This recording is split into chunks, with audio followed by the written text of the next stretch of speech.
Welcome back to Cure for the Common Game. Today, in deck number 978, we're going to take a look at Senator Peacock. Now, for 5 mana, we have 3/4. Artifacts you control are clues in addition to their other types and have 2 mana sack, draw a card. When you sack a clue, target creature can't be blocked this turn. This is very interesting.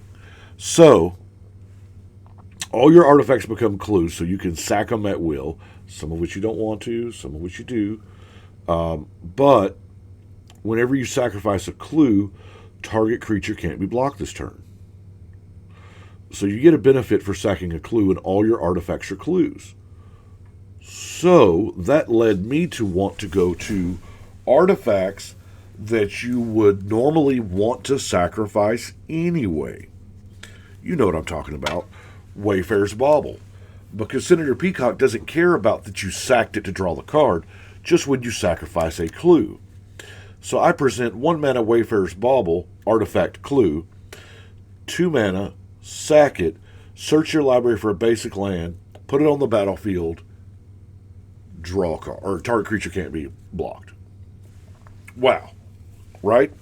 So if we staple target creature can't be blocked on every clue that we are sacking, the Commander Sphere, sack it to draw a card, make something unblockable. Mind Stone, sack it to draw. Same thing with Hedron Archive, Dreamstone Hedron. What about Burnished Heart? We run that all the time anyway. Unstable Obelisk we don't run all the time, but it's a decent colorless mana rock. So you see that we are very, very artifact heavy. Jester's Cap, I run it because it's funny, not because it's good.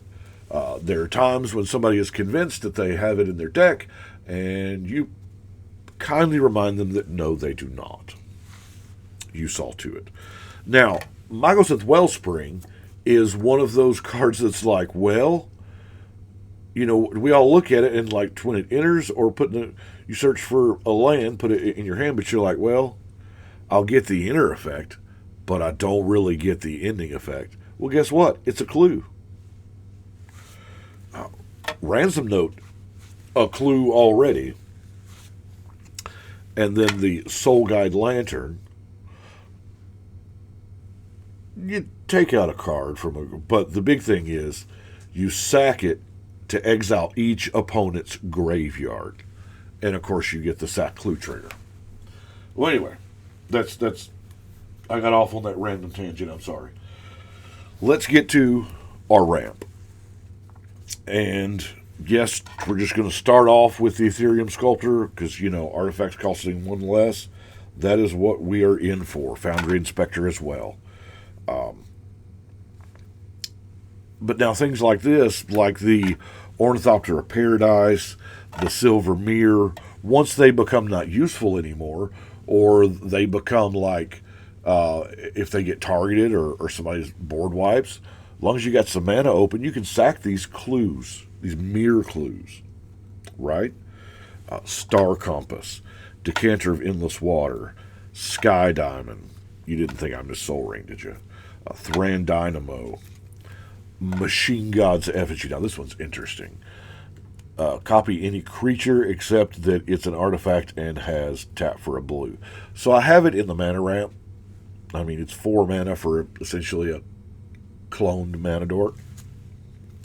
Thought Vessel, Liquid Metal Coating. Now this one, really good, especially for this deck, because most of the time you use it to turn a non-land permanent into an artifact of your opponent so that you can get rid of it, or it will fall prey to, you know, destroy all artifacts or whatever. But this time, if you're hurting, you can turn one of your own things that's not an artifact into an artifact so you can sack it because it becomes a clue.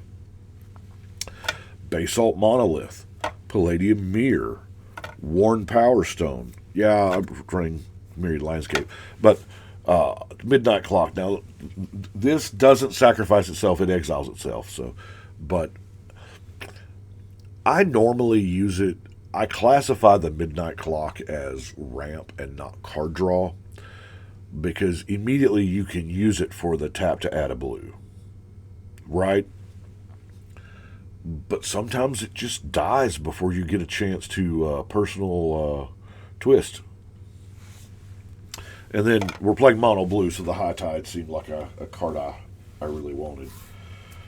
Now, card draw, Mystic or more, I mean, there's few cards better.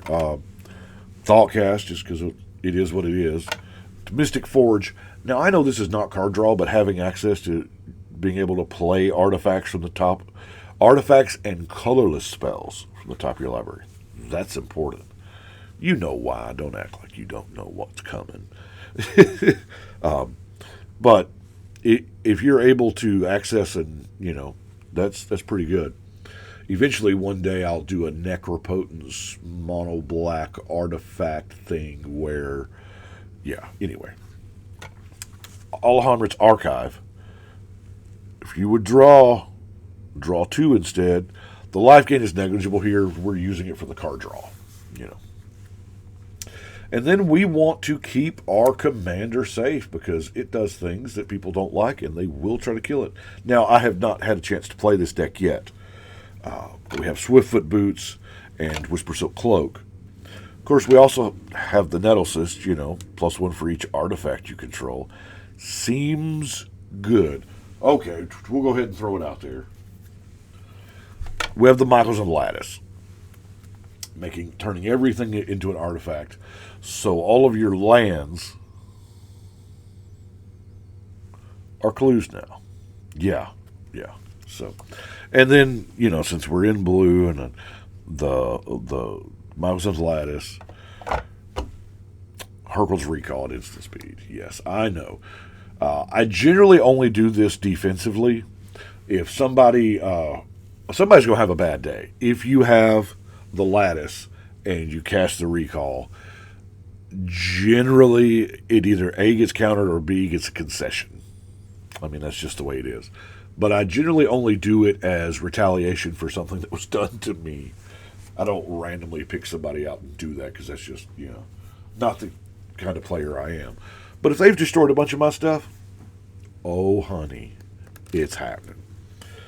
All right, so we have our creature base. Frogmite is in there because I love Frogmite. No other reason. Yeah, it's an artifact, dude. Probably going to be free. The Filigree Attendant, though, the flying, that's nice. And, I mean, power equal to the number of artifacts you control, that's pretty nice. It's not quite the Darksteel Juggernaut, it's indestructible. Traxos, also a good one, because we have enough historic spells where we can just keep him untapped for the Evers. Do have the Michaels with Golem. Now, mental note, this does only work on artifact creature spells. I love this card. I've loved it since Fifth Dawn gave it to us. There's a big old long story why it cost 11 and not 10. Maybe that article is still out there somewhere, but in Standard, it took it from a turn 3 win to a turn 4 win back then. Yeah, by adding that 1 extra mana. We got Jetfire, okay, because I'm always looking to work in these Transformers, because I love Transformers. I'm an 80s kid, Solemn Simulacrum, which also, when it dies, you can draw cards. It's a clue. Shimmer Mirror to give us that flash speed. Psychosis Crawler. Got Psychosis Crawlers ready. Good buddy of mine who plays here, Sam. Sam was watching one of the videos and saw it didn't have Psychosis Crawlers. So he brought me one. And I gave it back to him because in the time since I made that video and the time he gave me one, I had ordered 30 of them from TCG Player, and they came in. So I didn't want to have 30 and keep his. So I gave it back to him, and I said, Sam, this is a good card. Any deck where you draw a lot of cards, you need to play it. So, but I appreciate it, Sam. Thank you very much. Sharding Sphinx. Flyer that makes more flyers. I'm in. Steel Hellkite. Master of Ethereum. And the dirty, dirty dirtiness. Memnarch. I know it's not that deck, but I mean, I've already got the Mystic Forge, and I've already got the Michael's on the lattice. So if the lattice is out and I have Memnarch, I can take their things for the low price of 4 mana, and then if something happens and they try to take it back, I just sack it because it's a clue. Why sack my clues when I can sack your clues? Can make your things clues. Everything's a clue. It's like Scooby-Doo. I mean, Unwinding Clock also helps that cause. I don't know where to classify Unwinding Clock because it's not really ramp, but it kind of is. I mean, it gives you access to all your artifacts on every turn, so I don't know. I have the Phyrexian Metamorph that copied whatever it is needs to be copied. Now, here's a spicy nugget for you. Mirrodin Besieged. Blah, blah, blah, blah. Phyrexian. At the beginning of your end step, draw a card, discard a card. If there are 15 or more artifact cards in your graveyard, target opponent loses the game. I like this wording more so than you win the game, because this way you can just point to a player and go, you're out. Oh, man. I guess bonus points if you can do the whole home plate umpire. You're out. You know what I mean. But we're sacrificing artifacts. We're sacrificing clues. Now, in your graveyard, they do have to be artifacts, so you can't, like, abuse the lattice and lands and junk. But 15 artifacts in the graveyard doesn't seem that hard to pull off with a deck where you want to sacrifice artifacts. You know what I'm saying? We got our good old Thopter spy network. If you control an artifact, make a Thopter. Whenever one of my artifact creatures do combat damage to it, this should have been with my card draw. I know. I'm old. I forget stuff. Planar Bridge, because I figure all that mana ramp, why not? And, you know, hey, we got that clock, you see. What's really cool is doing it on everybody's turn. I'm a Timmy, I know. The Millennium Calendar, I just so bad want to do this. I so bad want to do it one time. And I'll probably end up taking it out of the decks from that point on. But whenever you untap one or more permanents during your untap step,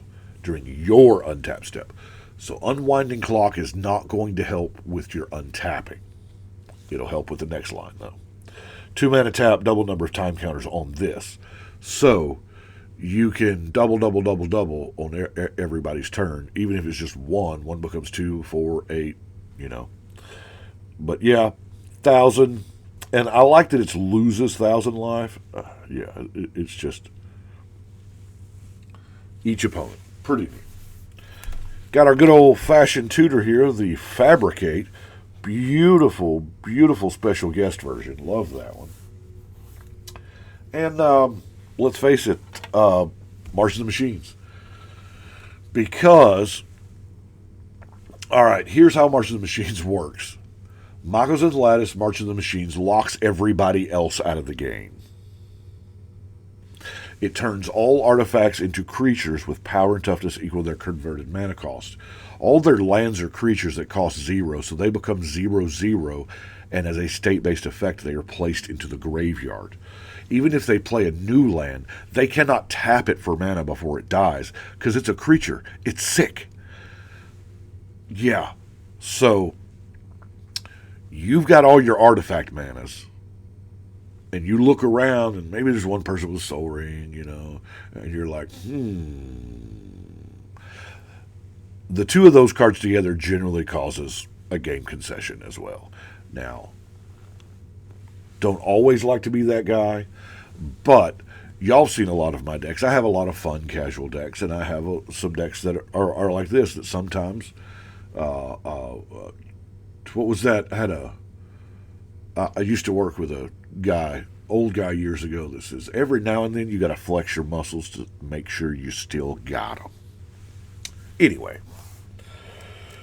removal, not that much, you know, have counterspell, negate, and capsize. Capsize is one of my old important favorite ones, but there is a ruling here that a lot of people forget. Yeah, it's boomerang with buyback. So for 6 mana, you can bounce something, and the capsize will end up back in your hand. The ruling on it, though, is for cards like Omniscience, that buyback is an additional cost. So Omniscience will essentially pay for the 3, but you still have to pay the 3 mana for the buyback.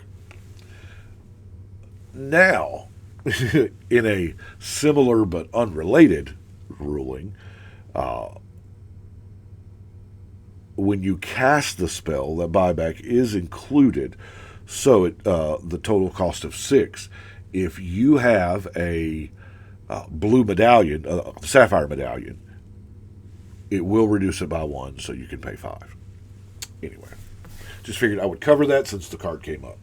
I like to do the weird rules things as they come up and let y'all know.